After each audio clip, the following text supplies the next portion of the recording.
क्या वाकई ये बात सच है कि ज्वालापुर विधानसभा बड़ी है तो बजट कम आता है या फिर कम पड़ जाता है विकास करने के लिए? क्या आप इस बात को मानते हैं? ये कहना कि विधानसभा बड़ी है छोटी है, ये समझिए कि अपने आप को भी धोखा देना है और जनता को भी धोखा देने का वाला सवाल है। कि टिकट मान लीजिए अगर मनोज गौतम जी के अलावा किसी और को 1% हो गया तो क्या मनोज गौतम जी निर्दलीय उम्मीदवारी करेंगे या किसी अन्य दल से कहीं ना कहीं उम्मीदवारी करेंगे? मेरे भाई मनोज गौतम ने तो अपना जीवन की पहली पार्टी, अपने जीवन का पहला वोट और अपने जीवन की अंतिम पार्टी और अपने जीवन का अंतिम वोट जो है भारतीय जनता पार्टी को देना है। लंगड़ी सरकार है, लंगड़ा राजा है और राजा कहीं ना कहीं जो है, कहीं ना कहीं शासन में जो राजा है वो इतना शापित है कि इस वजह से जनता भी जो है परेशान हो रही है। वो अपने आप को पढ़ा लिखा बताते हैं। आप उनकी भाषा शैली को अगर देखिए तो वो बिल्कुल उठाए गिरे की तरह है। कि जो भाजपा है वो सिर्फ और सिर्फ हिंदू और मुसलमान की राजनीति करती है। हमारा उस मानसिकता के खिलाफ है जो अभी उस बहन ने, आपने देखा होगा विधानसभा के अंदर, कि जिसने हलाला जैसे प्रकरण के लिए पूरे देश में एक मिसाल पेश की है। और वो किसके लिए? वो सिर्फ और सिर्फ धामी जी के नेतृत्व में यूसीसी लागू हुआ है। आज उस बहन को वो दर्जा, वो सम्मान, उसके अधिकारों की अगर चिंता करी है तो सिर्फ धाकर धामी जी द्वारा करी गई है। नमस्कार, मैं हूं ऋषभ शर्मा और आप देख रहे हैं द न्यूज़ वाला नेटवर्क। इस वक्त हम मौजूद हैं ज्वालापुर विधानसभा क्षेत्र में और आज हम कई विषयों पर बातचीत करेंगे। जानेंगे विधानसभा चुनावों का क्या माहौल है ज्वालापुर में, किस तरह से चुनावों में क्या समीकरण बनेंगे, इस बार क्या माहौल है विधानसभा के लोगों के मन में और वर्तमान स्थितियों पर। इन सभी विषयों पर हम बातचीत करेंगे और इन्हीं विषयों पर बातचीत करने के लिए हमारे साथ मौजूद हैं भाजपा के लोकप्रिय क्षेत्रीय नेता मनोज गौतम जी, जो कि अनुसूचित जाति आयोग के सदस्य भी हैं। नमस्कार सर, स्वागत है आपका। बहुत बहुत धन्यवाद द न्यूज़ वाला ऋषभ भाई आपका, और सभी दर्शकों को सादर प्रणाम। मनोज जी, सबसे पहला मेरा सवाल यही रहेगा कि ज्वालापुर विधानसभा क्षेत्र में इस बार भाजपा की स्थिति कैसी है? ज्वालापुर विधानसभा में भाजपा की स्थिति सबसे अच्छी है और ये समझिए कि भारतीय जनता पार्टी आगामी चुनाव में ये विधानसभा जीत रही है। जैसे कि अगर हम बात करें कि विधानसभा चुनाव उत्तराखंड में नज़दीक हैं, सभी विधानसभाओं की तैयारियां लगभग लोग पूरी कर चुके हैं, तो आप देख रहे होंगे कि रवि बहादुर जी वर्तमान में कांग्रेस से विधायक हैं। एक सवाल निकल कर ये आता है कि कई बार जब विकास की बात की जाती है तो रवि बहादुर जी ये कहते हैं कि भाई मेरी विधानसभा बहुत बड़ी है, बजट नहीं होता है, 1 महीने में पैसा आता है और तुरंत खत्म हो जाता है। तो मैं ये जानना चाहता हूं कि क्या भाजपा कोई विपक्ष की पार्टियों के विधायकों के साथ में भेदभाव करती है या बजट कम देती है, या फिर मैं कहूं कि आखिर पैसा तो बराबर ही जाता होगा मैं जितना समझता हूं, लेकिन अगर जा नहीं रहा है तो ये भेदभाव क्यों कर रही है भाजपा सरकार? पहली बात ये है मेरे भाई, भारतीय जनता पार्टी ऐसी पार्टी जिसने किसी के साथ भी कभी भेदभाव नहीं किया, किसी जनमानस के साथ, किसी प्रतिनिधि के साथ। और जो भी माननीय विधायक जी कह रहे हैं बहुत ही गलत बात कह रहे हैं। ये समझिए अपनी कमियों को छुपाने के लिए वो इसका सहारा ले रहे हैं। और भारतीय जनता पार्टी ने हर विधानसभा में, क्योंकि विधायक को जनता चुनती है और जनता को उनके द्वारा झूठे सपने दिखाए गए और आज वहाँ की जनता भी ठगा सा महसूस कर रही है। लेकिन हमारे धामी जी के द्वारा कोई ऐसी विधानसभा नहीं है जो जनहित में जो भी योजनाएं हैं, कार्य हैं, उसका भरपूर बजट जो है वो सेंट्रल से भी और वो स्टेट से भी लगातार दिया जा रहा है। उसका उपयोग उनके द्वारा नहीं किया जा रहा, जो उनका फेलियर है। अच्छा, जैसे कि क्या वाकई ये बात सच है कि ज्वालापुर विधानसभा बड़ी है तो बजट कम आता है या फिर कम पड़ जाता है विकास करने के लिए? क्या आप इस बात को मानते हैं? कोई भी विधानसभा बड़ी छोटी उसके क्षेत्र के हिसाब से होती है। ये डिपेंड करता है कि वहाँ का जो विधायक, जो जनता ने चुना है, उसकी अपनी कार्यशैली कैसी है, वो कितना कार्य कराने में सक्षम है। ये कहना कि विधानसभा बड़ी है छोटी है, ये समझिए कि अपने आप को भी धोखा देना है और जनता को भी धोखा देने का वाला सवाल है। अच्छा, जैसे कि अगर हम बात करें चुनावों के ऊपर, तो चुनाव में जो समीकरण बन रहे हैं, तो इस बार बीजेपी भी अपना दमखम दिखा रही, कांग्रेस से वो भी लगातार बात कर रहे हैं कि इस बार हम वापसी करेंगे, जनता ने मन बना लिया है, फिर से हम वापसी करेंगे। क्या इस बार भाजपा ज्वालापुर विधानसभा क्षेत्र से सीट निकाल पाएगी? मैं ये कह रहा हूँ कि इस बार पूरी की पूरी जो प्रदेश हमारा उत्तराखंड है, 70 विधानसभाओं में से सर्वाधिक सीटें जो है तीसरी बार धाकर धामी जी के नेतृत्व में भारतीय जनता पार्टी अधिक से अधिक सीटें जीतते हुए तीसरी बार सरकार बना रही है। अच्छा, अगर मैं समझना चाहूँ कि जैसे कि ज्वालापुर विधानसभा है, उसमें तो काफ़ी भाजपा के उम्मीदवार हैं जो सक्रिय हैं, कह रहे हैं कि हो सकता है हमें भी टिकट हो जाए। तमाम तरह के नेता अपनी अपनी दमखम दिखा रहे हैं। ग्राउंड रिपोर्ट्स में भी अगर हम बात करते हैं तो लोग अलग अलग नाम लेकर जिक्र करते हैं। तो मैं जानना चाहता हूँ कि क्या अगर मनोज गौतम जी को उम्मीदवारी मिलती है, मनोज गौतम जी दावेदारी कर रहे हैं आप भी जैसे चुनाव में, आपको टिकट हो जाता है तो क्या सीट निकल जाएगी? भारतीय जनता पार्टी के द्वारा हर किसी कार्यकर्ता को देखिए विधानसभा से जो भी अनुसूचित जाति से है उसको जो है टिकट मांगने का अधिकार है। और भारतीय जनता पार्टी से मैं रीति नीति से बाल्यकाल से जुड़ा हुआ हूँ और लगातार पार्टी द्वारा जो भी मुझे जिस समय भी जिम्मेदारी दी गई है, इससे पूर्व में मैं कई पदों पे संगठन के रहा हूँ। उससे पहले मैं भारतीय रेल का जो है सदस्य भी रहा हूँ मंत्रालय के अनुसार। और इसके बाद जो है अगर आने वाले समय में पार्टी द्वारा जो है मुझ पर विश्वास जगाया जाएगा तो निश्चित मानिए सीट जो है भारतीय जनता पार्टी की झोली में जाएगी। लेकिन कांग्रेस ये आरोप लगाती है कि भाजपा की ज्वालापुर विधानसभा में तो काफी जो देखा जाए आपसी कलह बहुत चल रही है, क्योंकि कोई ना कोई दावेदार इतने सारे हैं, चेहरे इतने सारे हैं, सब में इधर खींचतान मची है।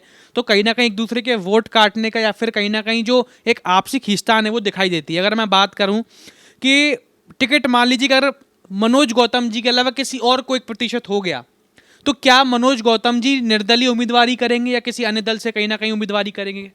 मेरे भाई मनोज गौतम ने तो अपना जीवन की पहली पार्टी, अपने जीवन का पहला वोट और अपने जीवन की अंतिम पार्टी और अपने जीवन का अंतिम वोट जो है भारतीय जनता पार्टी को देना है, भारतीय जनता पार्टी के साथ रहना है। जो मान सम्मान भारतीय जनता पार्टी में हमारे समाज को दिया गया है, जो कार्यकर्ताओं को मान सम्मान भारतीय जनता पार्टी में दिया जा रहा है, तो मेरे द्वारा कभी ऐसा सोचनीय भी मतलब स्वप्न पे भी नहीं है। और जो पार्टी निर्णय करेगी, क्योंकि पार्टी हमारी माँ है और संगठन हमारा नेतृत्व करता है, उन्हें सब पता है कि किसको कहाँ उपयोग करना है। जो पार्टी जिस जगह भी जिम्मेदारी दी जाएगी उसे पूरी तरह से निभाया जाएगा। अच्छा, जैसे कि ये आपने बखूबी अच्छी बात निभाई, लेकिन अगर मैं समझना चाहूँ, जैसे आपने सुना होगा कि भाजपा पर तमाम तरह से जो वहाँ के ज्वालापुर विधायक है वो लगातार आरोप लगाते हैं। आपने एक इंटरव्यू में भी सुना होगा, उन्होंने खुलकर ये बात कही थी कि मुख्यमंत्री धामी के लिए जब हमने कुछ लोगों ने सवाल पूछा कि जैसे कि अमित शाह जी आए, मोदी जी आए, तो कभी उनको धाकड़ कहते हैं कि धाकड़ धामी है, कभी धुरंधर धामी है। तो उन्होंने कहा था कि धामी जी ये कुछ नहीं है, ये छछुंदर धामी है। खुले मंच पर ये बात उन्होंने कही थी। तो इस तरह के जो बयान है, चाहे भाजपा से इससे पहले भी उन्होंने जब एक सड़क मार्ग को लेकर जब बात की तो उन्होंने कहा कि जो भाजपा के, हमने सुना हो किस तरह के जो बयान देते हैं वो लगातार अपने बयानों में कि लंगड़ी सरकार है, लंगड़ा राजा है, और राजा कहीं ना कहीं जो है, कहीं ना कहीं शासन में जो राजा है वो इतना शापित है कि इस वजह से जनता भी जो है परेशान हो रही है। तो क्या वाकई इस बात को आप मानते हैं? वो अपने आप को पढ़ा लिखा बताते हैं। आप उनकी भाषा शैली को अगर देखिए तो वो बिल्कुल उठाए गिरे की तरह है।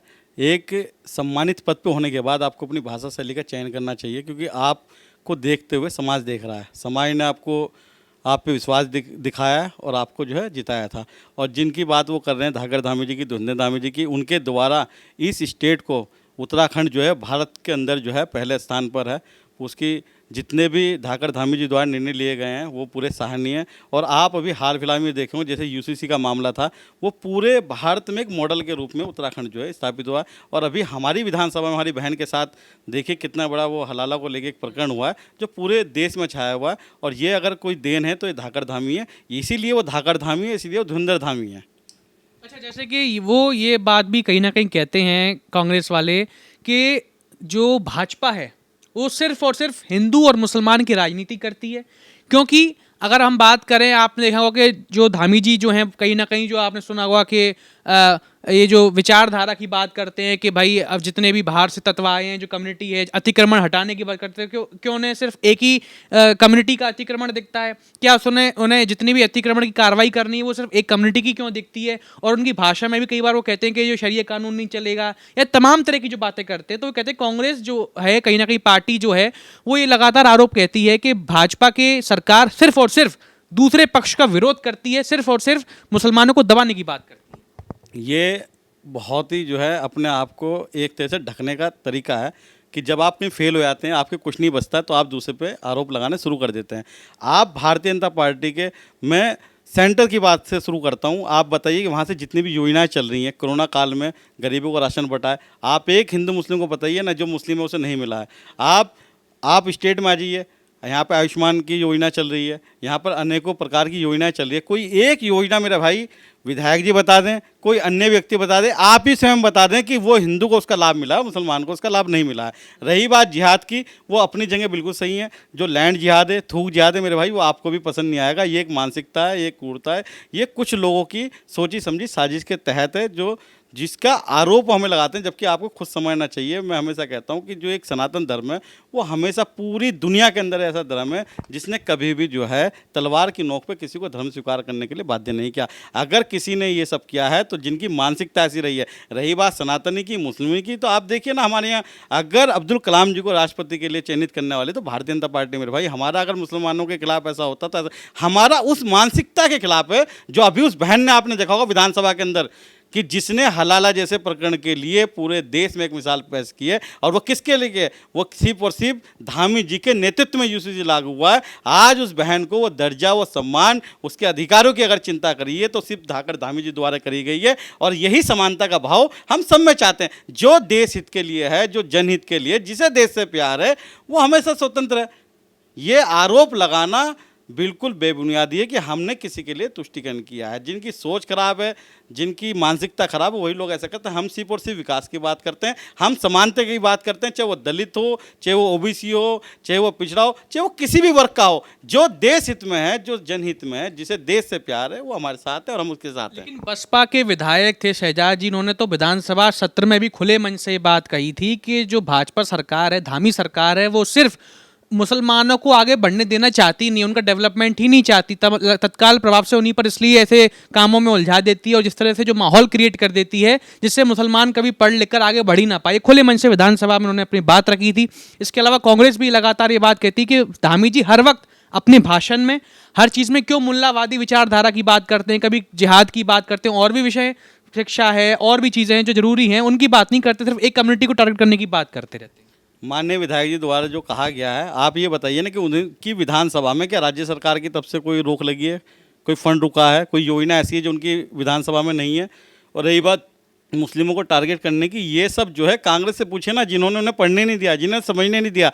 आज भारतीय जनता पार्टी तो कह रही है मदरसों से बाहर निकलिए, आप समझिए, आप डॉक्टर बनिए। जब आपके मानसिकता का विचार बढ़ेगा, जब आप पढ़ेंगे लिखेंगे, आपको अपने समाज की चिंता होगी, तब आपको पता लगेगा। आप देखिए ना उस बहन का, जिसका मैं बार बार जिक्र कर रहा हूँ, उस बहन के भाई का आज इंटरव्यू देखिए ना, वो कितने उससे फक्र से कह रहा है कि मुझे समानता के अधिकार में मेरी बहन के साथ शोषण हुआ है तो मुझे पता लगा है। तो खुल के कह रहा है कि भारतीय जनता पार्टी ने जो किया समानता के लिए क्या है। ये बात हर मुस्लिम को समझनी पड़ेगी कि आप समझेंगे, आप पढ़ेंगे, आप लिखेंगे, आपकी मानसिकता के विकास को, आपकी योजनाओं को अगर आपके किसी ने बाधा किया है, रोका है, वो सिर्फ और सिर्फ कांग्रेस ने इनका शोषण किया है, इनके वोटों की राजनीति के डरा के रखा है कि भारतीय जनता पार्टी आई। आप बताइए ना, इतने प्रदेशों में भारतीय जनता पार्टी सरकार है, जो भी योजना है वो सबको मिल रही है, तो किसका नुकसान हुआ? मुझे एक का नाम बताइए ना, जिसने बदमाशी की है, जिसने गुंडागर्दी करी है, जिसने अवैध निर्माण किए हैं, उनका ही जो है उसके ऊपर ही कार्रवाई। इसके अलावा आप बताइए ना किसी एक को भी उठा के उसके लिए हुआ है।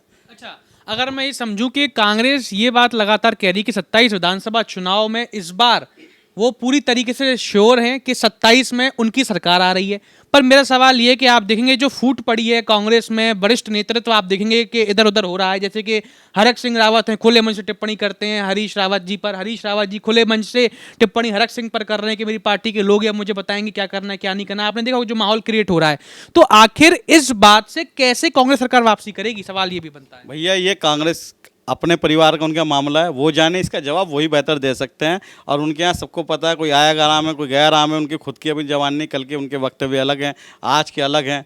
तो ये उनका अपना मसला है, वो इस बारे में अपने संगठन के उनके विचार होंगे, अपने आप इस बात को रख सकते हैं। हमें कांग्रेस से कि हमारी भारतीय जनता पार्टी की विचारधारा है, हम जनहित के लिए विकास के कार्य करते हैं, हम अपनी बात को रख सकते हैं। हमारी भारतीय जनता पार्टी तीसरी बार धाकर धामी जी के नेतृत्व में जो है सरकार बनाने जा रही है। चंपावत का भी मामला निकलकर सामने आया था, उसमें कांग्रेसियों ने ये बात खुलकर रखी जब पुलिस ने स्पष्ट कर दिया कि पूरा मामला फर्जी है। जब सारी बात, मामला पूरा क्लियर आउट हो गया कि ये जो प्रकरण है पूरा का पूरा फर्जी है और एक पूरा निश्चित रूप से प्लान करके किया गया, उसके बावजूद भी कांग्रेस लगातार जो है वो आंदोलन कर रही है, लगातार पुतला दहन कर रही है। तो जब उनसे पूछा गया कि भाई जब मामला ही समाप्त हो गया तो क्यों कर रहे हैं आप, तो उन्होंने कहा कि सीएम की सीट है, मुख्यमंत्री जी ने दबाव बनाया, सरकार दबाव बना रही है, एकदम से कोई बयान कैसे पलट देगा। यही मामला अंकिता भंडारी वाले मामले में भी हुआ, तो वो वीआईपी जो है उस पर कार्रवाई क्यों नहीं की गई। ये सब सरकार की सोची समझी साजिश है और हम इस मुद्दे को उठाते रहेंगे। विपक्ष का काम हमेशा हर अच्छाई में बुराई ढूंढना है, किसी भी अच्छी योजना के लिए उनको उसका विरोध करना है। रही बात बहन की अंकिता भंडारी की, मुझे तो ये कहते हुए भी कांग्रेसियों के लिए शर्म आती है कि उन्हें डूब मरना चाहिए चुल्लू भर पानी के अंदर, कि एक बहन की आत्मा को कितनी पीड़ा होती होगी जिसके ऊपर वो राजनीति कर रहे हैं। आप अपने विकास की योजना बताइए ना, आप कार्य बताइए ना जनहित के लिए। जिस समय घटनाक्रम हुई तत्काल जो है सरकार द्वारा जितनी मतलब मैं कहता हूँ जितनी जल्द से जल्द जो है उस पर कार्रवाई की गई, और जो लोग उस समय उसमें संदिग्ध पाए गए हैं उन पर तुरंत कार्रवाई करी, और आज तक वो जेल के अंदर हैं। जो हमारे धामी जी सरकार है उनके द्वारा उसके इतना प्रबंध किया गया है कि उन्हें जो है आज तक जो है बेल भी नहीं मिल पाई है। ये धामी सरकार, धाकर धामी, धुंधर धामी जी द्वारा। और अभी ये जो प्रकरण आया चंपावत वाला जिसका आप उठ रहे हैं, इसमें भी आपने देखा उनकी पोल खुली है कांग्रेस वालों की कि उनका झूठा चरित्र सामने आया है, उन्हें कोई मुद्दा नहीं मिल रहा, वो सिर्फ और सिर्फ बहन बेटियों के ऊपर जो है राजनीति कर रहे हैं, जो उन्हें डूब मरने वाली शर्म की बात है। आप विकास की बात कीजिए, आप काम की बात कीजिए, आप जनहित से लोगों से जुड़ के बात कीजिए, जो उनके पास एक भी मुद्दा ऐसा नहीं है, क्योंकि हमारी सरकार द्वारा, धाकर धामी जी द्वारा बहन की चिंता, माताओं की चिंता, बच्चों की चिंता, दलितों की चिंता लगातार की जा रही है। और उन्हें पता है कि कांग्रेस अब जो है पूरे देश से सुपड़ा साफ हो गया है, और वो बिल्कुल अब 2027 में भी कहीं दूर दूर तक नजर आने वाली नहीं है। यही मेरा कहना है। इसमें 2027 में जो हम सरकार बनाने जा रहे हैं। अगर हम बात करें ज्वालापुर विधानसभा क्षेत्र में, तो ज्वालापुर में जब हम ग्राउंड रिपोर्ट्स करते हैं, लोगों से बात करते हैं, तो लोग ये बताते हैं कि भाजपा, हम चाहते तो हैं बदलाव हो, लेकिन बदलाव का चेहरा समझ में नहीं आ पाता है। अभी उसको लेकर असमंजस है। बीजेपी की पार्टी हम चाहते हैं कि बदलाव हो, काफ़ी कुछ चीज़ों में बात निकल कर आई, लेकिन वो चेहरा कौन होगा इसको लेकर तमाम लोग अभी भी सकते में सवालात निकल कर आ रहे हैं। तो आखिर क्यों क्लियरिटी नहीं हो पा रही है, सक्रियता या तो नहीं, क्योंकि लोग स्पष्ट नहीं हो पा रहे कि हाँ भाई ये जनता की सक्रिय है भाजपा से या ये नेता सक्रिय है, थोड़ा इसमें क्लियरिटी क्यों नहीं आ पा रही है। भारतीय जनता पार्टी के प्रत्येक विधानसभा में जहां मौजूदा विधायक हैं और जहां पर प्रत्याशी हमारे जो है तैयारी कर रहे हैं, वहां पर कमल का चेहरा, और भारतीय जनता पार्टी का जो कमल का चेहरा है यही पूरी विधानसभाओं में रहता है। और हर जनता को इस बारे में पता है कि आने वाले समय में जब चुनाव और नज़दीक आ जाएगा, पार्टी द्वारा जो है जिसका भी नाम निश्चित किया जाएगा, जिसे भी पार्टी जो है विश्वास जताएगी, वही चुनाव जो है लड़ेगा, और वही चुनाव जो है पूरे बहुमत से जीतेगा, जनता के विश्वास से और जनता के भरोसे से। अच्छा, अंतिम सवाल अब मेरा आपसे ये रहेगा कि जैसे कि जब हमने रवि बहादुर जी से भी बातचीत करी थी, कि मैंने कहा भाजपा के कई नेता जो हैं संगठन में लगातार सक्रिय हैं, और वो कुछ सुझाव देते हैं कि आप भाई आपके नाम के आगे इंजीनियर लगाए, थोड़ा सा अच्छे शब्दों से बातचीत कीजिए, अच्छी चीज़ों से बात करने की कोशिश कीजिए, आपकी जो शब्द शैली है वो एक विधायक के रूप में ठीक नहीं है। तो उन्होंने कहा खुले मन से कि भाई मुझे भाजपा के वो छुटवैये नेता नहीं समझाएं, मैं समझता हूं क्या मैं बोल रहा हूं क्या नहीं कह रहा हूं, ये उनको पता नहीं होता रही जो छुटवैये नेता हैं। तो इस तरह से जो वो बयानबाजी विपक्ष के नेताओं के साथ करते हैं, क्या ये सही है? भाजपा की सरकार के मुख्यमंत्री को इस तरह से कहना, वहां के उम्मीदवारों को, या तक कि नरेंद्र मोदी जी तक उन्होंने कहा कि देश में लंगड़ी सरकार चली, लंगड़ा इसका राजा है। आपने अपने आप से ही बता दिया, उनकी भाषा शैली को बता दिया, खुद को इंजीनियर बताते हैं, उसके बाद उनकी भाषा शैली देखिए, देश के प्रधानमंत्री जी को कहना, उस व्यक्ति को जिन्होंने प्रधान सेवक पद पर रहते हुए उस दलित समाज की माँ बहन बेटियों की चिंता करी है, कि वो शौचालय पे जाने के लिए जिन्हें अंधेरे का इंतजार करना पड़ता था, उस माँ बहन बेटी की अगर चिंता की, वो देश के प्रधानमंत्री कितने सम्माननीय बात की है, और कितनी अच्छी बात उन्होंने करके जो है देश हित में बात करी है, और जिसके लिए पूरी जनता ने सहयोग किया और कार्य करे। रही बात यहाँ धाकर धामी जी के द्वारा लगातार कार्य हो, यही बात वो जो छुटपैये नेता करते हैं, मैं ये वचन देता हूँ, ये वादा करता हूँ, भारतीय जनता पार्टी के जिस भी कार्यकर्ता को टिकट मिल जाएगा वही उसने धूल चटा देगा, और आने वाले समय में लंबे समय तक भारतीय जनता पार्टी एक एक कार्यकर्ता हर विधानसभा से, इनको विधानसभा के साथ साथ जो है जनता भी इनको जो है इस बार धुतकारने वाली है। और ये जो दुर्घटनावश मैं कहूँगा कि उनके बिल्ली के भाग से छिका टूटा और वो विधायक बन गए, लेकिन जनता अब इस बात को समझ चुकी है, वो अपने आप को ठगा सा महसूस कर चुकी है, और उनकी समझ में आ गया, और आने वाले समय में ये कांट की हाड़ी अब दोबारा चढ़ने वाली नहीं है बिल्कुल भी विधानसभा 27 के अंदर जो है। तो दर्शकों, ये थे हमारे साथ में मनोज गौतम जी, जिन्होंने अपनी बात को बड़े बेबाकी से रखा कि ज्वालापुर विधानसभा क्षेत्र में इस बार बदलाव होगा, निश्चित रूप से होगा, लेकिन ये सभी परिणाम जो होंगे वो तो हमें वक्त आने पर ही पता चलेगा कि विधानसभा चुनाव के जो परिणाम होंगे उसमें क्या निकल कर आता है। पर आप इस तरह की और भी तमाम खबरों को, ग्राउंड रिपोर्ट्स को और इंटरव्यूज को देखने के लिए देखते रहिए द न्यूज़ वाला नेटवर्क। बहुत बहुत धन्यवाद।